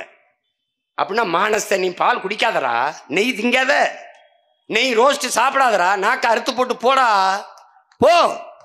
கறி நல்லியா போடுன்னு ஒன்று எடுத்து சல்லிய வெளுத்து விட்டுறேன். அல்ல ஆனா ஒரு சுக்கா போடு, சுக்கா. அதை பக்காவாக கெடுத்து திங்க தெரியுது சுக்கா. பிரியாணி சாப்பிட தெரியுது. வைத்துக்கிற 1 கிலோ கறி 1000 ரூபா. உன் கறி ஏதாவது நாய் திங்க மாடா? ஆடு செத்தா நம்ம தாத்தா கவியரசு கண்ணாசிலம் மீன் செத்தா கருவாடு, நீ செத்தா வெறுங்குடுன்ட்டு போயிட்டாரு. அந்த மயத்துக்கு நீ பயன்பட மாட்டேன், ஒன்னத்துக்கும் பயன்படல. எவனாவது ஆடு மாடு செத்தா அதில் மரத்தை நடுறானே, மனுஷன் செத்தா புதைச்சிட்டு மரத்தை நடுறானடா, கள்ளி செடியை நட்டு விட்டு போறேன். ஏன்னா ஒரு வரணும் ஒன்றும் வராது. கருமம். ஆடு மாடு நாங்கள் வளர்ப்போம்மா அப்படின்னு. அப்போ நீ கிருஷ்ண பரமாத்மாவை கேவலப்படுத்துற. இப்போ நபிகள் நாயகம் அலைஹிஸ்ஸலாம் அவர்களை அசிங்கப்படுத்துற, இயேசுவா அசிங்கப்படுத்துற. அவங்கெல்லாம் ஆடு மாடு மேய்ச்சிருக்காங்க, நீ மேய்க்க மாட்டாப்ப. நீ மேய்ப்ப, நான் தான் 50,000 சம்பளம் கொடுப்பேன். அப்புறம் நீ மேய்ப்ப, நீ மேய்க்கல போ, நானே மேய்ச்சிக்கிறேன். உனக்கு ஃபோர்டு வரணும், அமெரிக்க முதலீட்டை கொண்டு வரணும். ஐயா போய் தான் சாதனையோடு வந்திருக்கிறேன், நான் சாதித்து வந்திருக்கிறேன், இதை வெற்றி பயணம் என்று சொல்ல வேண்டும். ஏனென்றால் 7,100 கோடிக்கு நான் கொண்டு வந்திருக்கேன், இதில் பல ஆயிரம் பேருக்கு வேலை. யாருக்கு வேலை? ஏற்கனவே வந்த முதலீடு எங்கே இருக்கு? ஏப்பா ஒரு கேள்வி கேட்குறேன்ப்பா, இந்த முதலீட்டெல்லாம் வெளிநாட்டிலேருந்து கொண்டு வரீங்களே, யாருக்கு வேலை செய்யறிய? சரி கொண்டு வரிய, அவன் இந்த தொழிற்சாலையை எங்கே தொடங்குவேன்? உங்கள் அப்பா நிலத்திலையா, எங்கள் அப்பா நிலத்திலையா? எங்கள் அத்தால போய் நிலத்தை பறிப்பேன், அதில் போடுவேன். வானத்தில் கட்டல தொழிற்சாலை, நிலத்தில் தானே கட்டணும். அது எங்கள் நிலத்தில் கட்டுவேன். நீ என்ன ஒப்பந்தம் போடுற? தடையற்ற மின்சாரம், நிலத்தடி நீர் எவ்வளவு வேணாலும் எடுத்துக்கொள்ளலாம், உற்பத்தி செய்கிறவரை விரைந்து எடுத்து செல்ல 8 வழி 4 வழி சாலை போட்டு தரப்படும். இங்க மனித உழைப்பு மலிவா கிடைக்குது. இதே ஃபோர்டு அமெரிக்காவில் தொடங்கி நான் அங்க வேலைக்கு போனா 2 லட்சம் கொடுக்கணும். இதே தொழிற்சாலை இங்க வந்தா எனக்கு 30,000 கொடுத்தா போதும். அப்ப குறைந்த சம்பளத்திற்கு என் உழைப்பை சுரண்டி உற்பத்தியை பெருக்கி லாபத்தை பல ஆயிரம் கோடி கொண்டு போறான். அவன் வாழ்வான், வளர்வானா? வெறும் சம்பளத்தை மட்டும் வாங்கி சாப்பிட்ற நான் வாழ்வேன், வளர்வேனா? இதான் கேள்வி. இப்ப சம்பளத்தை வாங்கி சாப்பிடலாம். இப்ப வேலை, அதுக்கு சம்பளம் வந்தால் பசியாம சாப்பிடலாம். சாப்பாடு எங்க இருந்து வரும்? சாப்பாடு எங்க இருந்து வரும்? எந்த தொழிற்சாலை அரிசி, பருப்பு, கத்திரிக்காய், வெண்டைக்காயை உற்பத்தி செய்யும். அது நிலத்திலிருந்து தான் விளையும். நிலத்தை எடுத்துட்டா என்ன செய்த? எப்படிப்பட்ட அறிவார்ந்த ஆட்களிடத்திலே நாடு இருக்குன்னு பார்த்து. பொருளாதாரம் எங்க இருக்கு? 1 கிலோ தக்காளி 200 ரூபாய்ன்னு எவ்வளவு குதிச்ச நீ? அப்ப பொருளாதாரம் எங்க இருக்கு? அத்தியாவசிய உணவுப் பொருள் இருக்கு. பால், முட்டை, காய்கறி, கீரை, அரிசி, பருப்பு, வெங்காயம் அங்க இருக்கு. அதை விளை வைக்க முடியாது. நீ எண்ணிக்கை, நீ ஒரு நாள் நீ போடாத சத்தியத்தின் மகன் நான் வென்றே தீர்வேன். இந்த நிலத்தை பூமியின் சொர்க்கமா நான் மாத்தல. நீ என்னை கேளு. எங்க பார்த்தாலும் மேய்ச்சல் நிலங்கள், ஆடு மாடு மேய்ஞ்சிட்டு இருக்கோம். என்ன அரசு வளர்க்கிற ஆடு மாடு? நாட்டுக்கோழி வளரும், பள்ளிக்கூடத்துக்கு என் பிள்ளை போகுதா இவன மாதிரியா ஒரு வாரம் உப்புமா போட்டு காகடிக்கிறதுக்கு காலை உணவுன்னு. ஏன்னா உப்புமா கம்பெனி ஆச்சு உப்புமா தானே போடும். அந்த நிலை வராது. நானே விவசாயம் பண்ணுவேன். குறிஞ்சி அங்காடி, மல்லை முல்லை அங்காடி, மருதம் அங்காடி, நெய்தல் அங்காடி என்று நானே விற்பேன். No Uber Ola. உலா என்ற அரசே நடத்தும். ரபிட்டோ கிபிட்டோலாம் கிடையாது. நானே நடத்துவேன். எல்லாம் சுகி சுமோட்டாலாம் ஸ்டாப் இட். நானே நடத்துவேன். உனக்கு என்ன அவ்வளோ சோம்பேறித்தனம்? கொண்டு வந்து தரணும், நானே தருவேன். ஆடு ஒப்பந்தம் போடு, அரசு வேலை. ஆடு மாடு வளர்த்தல் அரசு பணி. டேய் வாங்கரா வச்சு தூக்குச்சட்டியில பழைய கஞ்சி ஊற்றி மேய்க்கிறது நினைக்காதரா. சிசிடிவி கேமரா, கண்காணிப்பு கேமரா, சுத்தி மின்சாரம் பாய்ச்சப்பட்ட இரும்பு வேலி, 2 அடுக்கு வேலி, 2வது 3வது அடுக்கில் மின்சாரம் பாய்ச்சிருக்கோம். முதல் 2 அடுக்கில் மின்சாரம் பாயாது. ஆடு மாடு அது பாட்டுக்கு மேயும். 100 ஏக்கருக்கு 10 ஏக்கர் குளம், 100 ஏக்கருக்கு 10 ஏக்கர் குளம், மேய்ச்சல் நிலம். என் பிள்ளைகள் மேய்வார்கள். ஆடு மாட்டு சாணம் மூத்திரம் எல்லாம் எடுத்து கொண்டு போய் அங்கே உங்கள் உரக்கடங்களை கொட்டுவேன், அங்கே சேமிப்பேன். அந்த இடத்திலிருந்து ஈத்தேன் எடுக்கிறத மூடுவேன். அங்கேருந்து ஈத்தேன் எடுப்பேன். பாயாகேஸ் ஆடு மாட்டு கழிவிலிருந்து, மனித கழிவிலிருந்து, மக்கிய இலைதலை கழிவிலிருந்து பல கோடிக்கணக்கான டன் ஈத்தேனை தயாரிப்பேன். எரிகாற்ற பூமி தாயின் ஈரக்குலையை அறுக்கிறத நிறுத்திடுவேன். இந்த தீர்ந்து விடுகிற வளம் நிலக்கரியை எடுத்து மின்சாரம் தயாரிக்கிறது. ஆனால் புனல் ஸ்டாப் இட். காற்றாலை மின்சாரம், சூரிய ஒளி மின்சாரம், கடல் அலை மின்சாரம். இந்த பூமிக்கு, இந்த காற்றுக்கு, நீருக்கு எந்த கேடும் தராத மின் உற்பத்தி திட்டத்திற்கு விரைந்து போகும். இந்த தனியார் முதலாளிகள் சூரிய ஒளியில் மின்பூங்கா கிடையாது, அரசே தயாரிக்கும். எல்லாம் அரசு பணி. நீ அரிமளத்திலே இரு, நான் தரேன் உனக்கு கவர்மெண்ட் வேலை. நீ ஏன் அரபு நாட்டில் போய் மொட்டகம் மேய்க்கிற? சொந்த நாட்டில் மேய். நீ இரு, கண்ணாடி அறைக்குள்ள இரு, அது மேயும். இங்கிருந்து சிசிடிவியில் பாரு. டே மயிலை கண்டுபடுறான், போய் பாரு. அதை எடு. பாலை பீச்சுனா கை கிட்ட கறக்க வேண்டாம். அதுக்கெல்லாம் எந்திரம் இருக்கு, நீ காட்டுவேன் பாரு எப்படி கறக்குறான்னு. ஏத்ரா லாரியில் ஏத்ரா எங்கடா போகுது? பால் கோபாவுக்கு. எங்கடா போகுது? பாலாடை கெட்டிக்கு. எங்கடா போகுது? தயிருக்கு. எங்கடா போகுது? மோருக்கு. எங்கடா போகுது? நெய்க்கு. பண்ணைக்கு பக்கத்துல பல தொழிற்சாலைகளை கட்டிடுவேன். படிக்காத ஆத்தால் அப்பன் அண்ணன் தம்பி எல்லாம் அரசு வேலை பார்ப்பான். வறுமைங்கிற வார்த்தையை தமிழ் பேரினத்திலிருந்து ஒழிச்சிருவேன். உனக்கு சோறு இல்லைங்கிற சொல்லே இருக்காது. நீ தமிழ் படிச்சா வேலை கிடைக்குமானே? தமிழ் படிச்சா சோறு கிடைக்குமானே? தமிழ் படித்தால் மட்டும்தான் தமிழ்நாட்டில் வேலை கிடைக்கும். ஏன்? தமிழன் அரசு, தமிழ்நாட்டு அரசு, தமிழ்நாடு அரசு இல்லை, தமிழ்நாட்டு அரசு. தமிழ்தாய் வாழ்த்தையே மாத்திருவேன்னா பாரு. தமிழ்நாட்டு அரசு முத்திரையே மாத்திரன்னா பாரு. தமிழ்நாடு மக்கள் அரசு .com தட்டிப்பார். தமிழ்நாட்டு முத்திரை எப்படி மாற்றி வச்சிருக்கேன்னு பாரு. உனக்கு மறுப்பு இருந்தா எழுதி போடு. இது ஸ்ரீவில்லிபுத்தூர் கோபுரம் தான் அடையாளமாடா, வேற எந்த அடையாளமே உனக்கு இல்லையா? தமிழ் பேரினத்திற்கு வள்ளுவனை தாண்டி அடையாள பெருமை வேணுமாடா? முற்றுமுழுதாக இந்த நிலத்தை மாற்றம். 40,000 ஆசிரியர் பெருமக்கள் தகுதி தேர்வு எழுதி வேலை இல்லைன்னு வீதியில் நிற்கிறான்டா. மாத்திரம்டா. நாம் தமிழர் அரசு வரணும். துப்புரவு பணியாளர் வீதியில் நின்று போராடுறான். தனியாருக்கு எங்களை கொடுத்துறாத கூலிகளான். மாத்திரம் நாம் தமிழர் அரசு. வேளாண் குடிமக்கள் விளைவிக்கிற பொருளை உரிய அகவிலையை கொடுத்து வாங்கணும். நாமளே வேளாண்மை செய்கிற அது தனி. ஆனால் வேளாண் பெருமக்கள் விளைவிக்கிற அந்த உழைப்புக்கு மரியாதை கொடுத்து. ஏன்?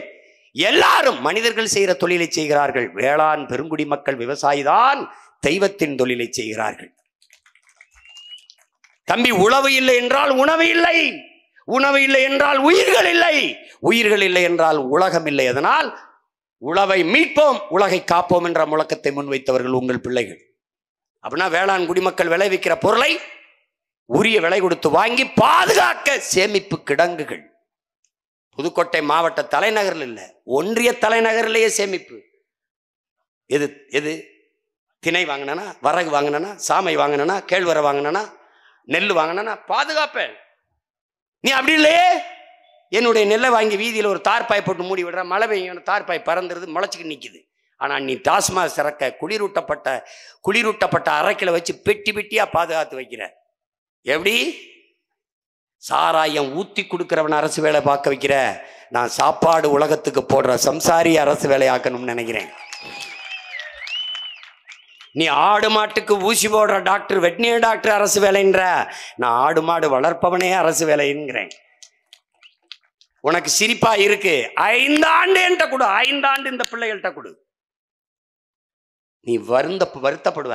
அப்பவே கொடுத்துருக்கலாம் இந்த பிள்ளைகள்கிட்ட, எவ்வளவோ மாறுதலை கொண்டு வந்திருப்பான். பூமியின் சொர்க்கமாக இந்த நிலத்தை உங்கள் பிள்ளைகள் மாற்றி விடுவோம்.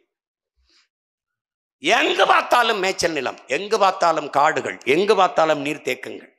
தேகத்தில் தேமல் விழுவது போல என் பூமி தாயின் தேகத்தில் அங்கங்கே நீர் தேமல்கள். 10 ஏக்கர், 20 ஏக்கர், 50 ஏக்கர், 100 ஏக்கர் குளம், குட்டை, ஏரின்னு வெட்டி நீரை தேய்க்கிறோம். ஒரு சொட்டு தண்ணிக்கு ஊரான்ட்ட கையேந்து வேண்டிய தேவையில்லாது நிறுத்திடுவேன். பேரறிவிப்பு செய்வேன் நானே, காவிரியிலிருந்து எனக்கு தண்ணி தர வேண்டாம்.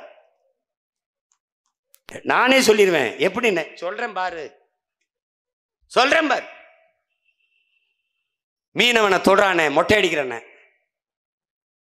அது சொல்றது யாரு நம்ப மாட்டான். இப்படிதான்டா நம்ப மாட்டேன்ட்டான். நான் இவ்வளவு பெரிய ஆளா வருவேன்னு எவனும் நம்பல. அவன் சினிமா எடுக்கிறவன், அவன் கதை வந்து நல்லா எழுதுவான், அவன் நல்லா இது சொல்லுவான். அவன் போய் அப்படின்னா திணறான் ஒரு ஆள்கிட்ட மாட்டிக்கிட்டு.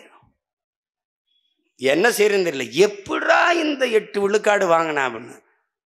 இன்னும் என்னென்ன நடக்க போகுதுன்னு பாரு. நீ 26 தேர்தலில் நீ நினச்சிக்கிட்டு இருக்க, நீ வேண்டது இதெல்லாம் அப்படின்னா. தம்பி, என் மீனவனை அடித்தால் உன் மாணவனை அடிப்பேன்னு நான் சொல்லிட்டு சிறைக்கு போயிட்டேன் தம்பி. ஆனால் 3 நாள் இலங்கையிலிருந்து ஒருத்தன் தமிழ்நாட்டுக்கு பயணிச்சு வரல. அந்த பயம் யாருக்கு?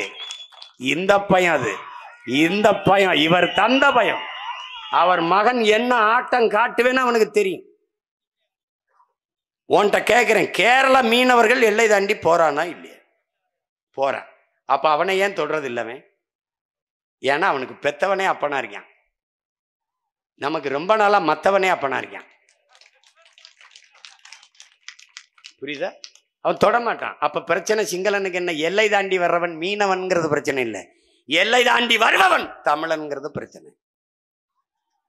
இப்ப நான் வந்து உட்காந்து ஒரு தடவை தொடரா, இப்ப நான் கெஞ்சிரன்ல, என் தம்பி துறையை டப்பு டப்புன்னு பிடிச்சி உள்ள போடுறிய, என்னை ஒரு தடவை போடுங்கிறன்ல. அது மாதிரி நான் வந்து உட்காந்தவனை தொடு பார்ப்பேன். இப்ப தொடு என் மீனவனை, தொடரா பார்ப்போம். தொடரா மாட்டான். ஏன் இந்த வரா? ஒவ்வொரு படகுலே 2 பேரை ஏத்தோண்டா வீரனை, நெய்தல் படை வீரனை நானே பயிற்சி விட்டு ஏற்றுவேன். வலுவான ஆயுதங்களை கொடுப்பேன். நீ கண்டுபிடிக்க முடியாத அளவுக்கு பெரிய பெரிய கையெறி குண்டுகளை கொடுப்பேன். கிட்ட நெருங்கினா தூக்குடா, தூக்குடா, தூக்குடா. அதை சர்வதேச பிரச்சனை ஆகட்டும்டா. சந்திக்க போறது நான். என்னடா எங்க ஆத்தாள் அக்கா தாலி இருக்கிறத வேடிக்கை பார்க்க வந்தவன் நினைச்சாடா? தாலி அறுத்தவன் தலை அறுக்க வந்த தமிழின கூட்டம்டாது. தலைவர் பிரபாகரன் பிள்ளைகளின் கூட்டம். இது ஒரு புது யுகம். இதுவரை இந்த நிலத்தில் நீங்க பார்த்த அரசியல் இல்லை. இது முழுக்க முழுக்க மண்ணையும் மக்களையும் பேரன்பு கொண்டு காதலிக்கிற இளைஞர்களின் எழுச்சி கூட்டம், பிரபாகரன் பிள்ளைகளின் கூட்டம். அது அவனுடைய யுகம். இங்க நோ கருணாநிதி, நோ அது இதெல்லாம் பேசக்கூடாது. இது எங்க ஆட்டம்.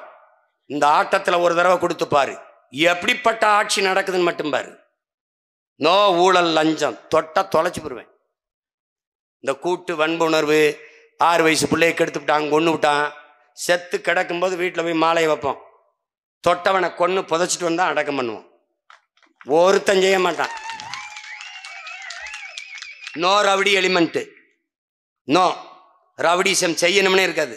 எல்லா வீட்டு பெண்களையும் கூப்பிட்டு பேசுவேன். ரவுடி பொண்டாட்டியெல்லாம் பூவோடும் பொட்டோடும் நல்லா இருக்கிறீங்க பார்க்க, இதே மாதிரி இருக்கணும்னா உங்கள் புருஷன்ட்ட சொல்லி வச்சிருங்க. எனக்கு ஒன்றும் இல்லை, ஒரே தோட்டா கதை முடிஞ்சிடும். சொல்லிருங்கம்மா, ரவுடின்னு எவன் வந்தாலும் அண்ணன் ஆத்தா தம்பி சித்தப்பன் எவனும் கிடையாது, தூக்கிடுவேன் பார்த்துக்க. அதுக்கப்புறம் அவன் இங்கே வந்து, தம்பி ஏற்றுக்கொண்ட கொள்கை கோட்பாட்டுக்கு எதிராக பெத்த தாய் தந்தையரை வந்தாலும் எங்களுக்கு எதிரி தான். பன்னெடுங்காலமாக அடிமைப்பட்ட இனம் விடுதலை வேட்கோடு வெளிவெண்டு பாய்கிற வேங்கையா வரும்போது குறுக்க எவனும் ஓடாம இருக்கணும். ஏன்னா பிரச்சனை உனக்கு தான். நான் உன்னை அடிக்க பாயல, எதிரி அடிக்க பாயிறேன். இடையில நீ வந்தா உன்னை அடிச்சு கொள்ளாம போறதுக்கு வழி இல்லை. உன்னையே தள்ளி விட்டு தான் போகணும். பார்த்துக்க, சும்மா குறுக்க ஓடாத. பிடிக்கலையா விலகி நின்று வேடிக்கை பாரு. இதெல்லாம் உன் ஓட்டுக்கு பேசுறவனா தான். நாங்கள் வந்தால் 1000ஐ 5000 கொடுப்போம். நாங்கள் வந்தால் வீட்டுக்கு 50 கிலோ அரிசி இலவசமாக தருவோம், பொங்கலுக்கு 2 சேலை தருவோம், அதெல்லாம் பேச முடியும். இல்ல, இலவசம்ங்கிற வார்த்தை என் இனத்தில் இருக்காது, ஒழிச்சிருவேன். திரு குன்றக்குடி அடிகளார் ஆறுதலால் காயங்கள் ஆறுவதில்லை, அழுவதனால் எதையும் அடைந்து விட முடியாது, தூறல்களால் பயிர்கள் விளையாது. என் தேசத்தை நாசமாக்கிய ஒரே சொல் இலவசம். நம்ம ஐயா குன்றக்குடி அடிகளார் சொன்னது. இலவசம் என்பது வளர்ச்சி திட்டம் அல்ல, பெரும் வீழ்ச்சி திட்டம். இலவசமே பெற வேண்டிய ஏழ்மை வறுமை நிலையில் இல்லாது என் மக்களின் வாழ்க்கை தரத்தை உயர்த்திடுவேன். 1 கிலோ அரிசி 100 ரூபாய் வாங்குற வசதியை, வருவாய் பெருக்கத்தை என் மக்கள் கொடுத்துருவேன். இந்த 100 நாள் வேலை திட்டம் அதை ஒழிக்க மாட்டான், கொழுப்படுத்தி திரிவான். ஓட்டப்பறிக்கு ஒரு திட்டத்தை கொண்டாந்துருக்கான், அதில் தான் பாதி விவசாயம் பட்டு போச்சு. இப்போ 100 நாள் விவசாயம் அலுவலகம், கிராம பஞ்சாயத்து போடுற அலுவலகம், இங்கே வேலைக்கு ஆள் தேவைப்படுது, பதிவு செஞ்சிருவோம். நான் வந்தால் தான் எல்லாமே அரசு வேலை ஆயிடுதே, வந்து வேலை செய்வேன். வீட்டுக்கு போகும்போது பணம், அரிசி இருக்குது, பருப்பு இருக்குது, காய்கறி இருக்குது, பால் இருக்குது, முட்டை இருக்குது, ஆடு இருக்குது, கோழி இருக்குது, எல்லாம் இருக்குது. பசி எங்கே இருக்குது? வறுமை எங்கே இருக்குது? வேலை இல்லைங்கிற நிலைமை எங்கே இருக்குது? எதுக்கு பொங்கலுக்கு 1 முளை கரும்பு? நான் தான் பல ஆயிரக்கணக்கான ஏக்கரில் கரும்பை விளைய வைப்பேன். நம்ம சாப்பிட்டு மீதி ஏற்றுமதி செய்வோம், நமக்கு போக மீதி பாலை ஏற்றுமதி செய்வோம், நமக்கு போக மீதி நெல் அரிசியை ஏற்றுமதி செய்வோம். என்ன கெட்டு போச்சு? நான் உன்ட்ட ஒரு கேள்வி கேட்குறேன். ஒரே நெல் தானே, ஒரே வயல், ஒரே விவசாயி, ஒரே வெள்ளாண்மை, ஒரே அறுவடை, ஒரே நெல். இந்த நெல் விற்பனைக்கு போகுது, அந்த நெல் அரிசி ஆகுது. அந்த அரிசி கடைக்கு வரும்போது, மளிகை கடைக்கு விற்பனைக்கு வரும்போது தரமா இருக்கு. அந்த அரிசி மக்கள் சேவைக்கு ரேஷன் கடைக்கு வரும்போது புழுத்து உளுத்து நாறுதையன். ஒரே நெல் ஒரே அரிசி விற்பனைக்கு கடைக்கு போகும்போது தரமா இருக்கு, மக்கள் சேவைக்கு ரேஷன் கடைக்கு வரும்போது கேவலமா இருக்கு. காரணம் என்னடா? இடையில என்னென்ன நடக்குது? இடையில தாண்டா இந்த திருட்டு திராவிடங்களின் மோசடி நடக்குது. ஒழிக்கணும்டா. தெரியுதா தம்பி? 1 2ன்னா சொல்லி முடிச்சலாம் தம்பி. பல கோடி கனவு கொண்டோம், அதை கூடி நிறைவேற்ற ஓடி வாருங்கள் என் இன சொந்தங்களை என்றுதான் 2 கைகளையும் விரித்து உங்கள் பிள்ளைகள் ஏந்தி நிற்கிறோம்.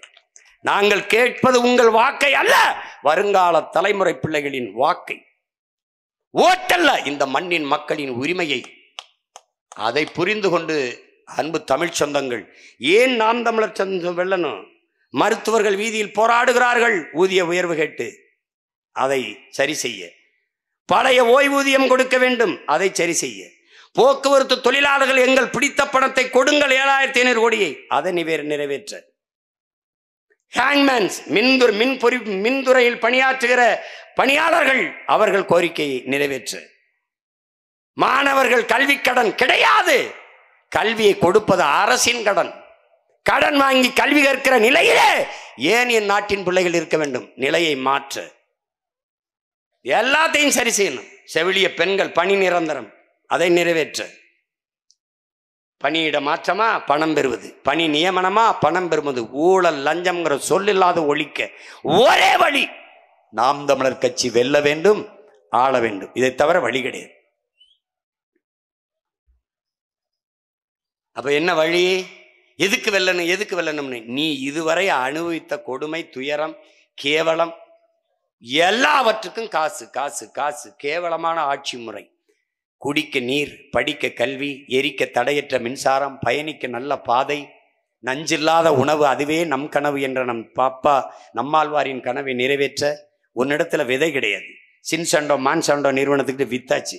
விதை பண்ணை என்று ஒன்று உருவாக்கி விதைகளை சேமித்து கொண்டு வருகிறோம் நாங்கள். நெல் ஜெயராமன்கிற ஐயா 500க்கும் மேற்பட்ட பாரம்பரிய நெல் விதைகளை சேமித்தார். அவர் வழியிலே அவருடைய பிள்ளைகள் நாங்கள் தொடர்ந்து இதை முன்னெடுக்கிறோம். சேமித்து நம் பாரம்பரிய வேளாண் முறையை மீட்டு, இருக்கிற வளத்தை பாதுகாத்து, இழந்த வளத்தை மீட்டெடுத்து, கடல் வளம், காட்டு வளம், கனிம வளம், நீர் வளம், மலை வளம், மணல் வளம் எல்லாவற்றையும் பாதுகாத்து நம் பிள்ளைகள் வாழ்வதற்கு வாய்ப்பான பூமியாக இதை வைத்துவிட்டு போக வேண்டும் என்றால் உங்கள் பிள்ளைகள் வென்றாக வேண்டும். நாம் தமிழர் ஆட்சி நிறுவ வேண்டும், தமிழ் மீள வேண்டும், ஆள வேண்டும். நாம் தமிழர் கட்சி எதற்கு ஆள வேண்டும். அறிவார்ந்த தமிழ் சமூக மக்கள் ஏன் வெல்ல வேண்டும் என்பது ஒரு காரணம் இரு காரணம் அல்ல, 1000 காரணங்கள் உண்டு. ஒவ்வொரு முறையும் உங்கள் மகன் ஏதோ ஒரு திசையிலிருந்து எடுத்து எடுத்து உங்களுக்கு பேசிக்கொண்டே இருப்பேன். உணர்வு மிக்க எனது அன்பு சொந்தங்களிடத்தில் உங்கள் பிள்ளை உரிமையோடு கேட்கிறேன், உங்கள் பிள்ளைகள் எங்களுக்கு அதிகாரத்தை தந்து அன்னை தமிழ் சமூகத்தை ஒரு வலிமை மிக்க வளமை மிக்க தமிழ் சமூகமாக வாழ வாய்ப்பு தாருங்கள். புரட்சி எப்போதும் வெல்லும். உங்கள் பிள்ளைகள் எங்களின் வெற்றி அதை சொல்லும். இலக்கு ஒன்றுதான், இனத்தின் விடுதலை. இனம் ஒன்றாவோம், இலக்கை வென்றாவோம். தமிழ் தாய் வாழ்க, தலைவர் பிரபாகரன் வாழ்க. நாம் தமிழர்.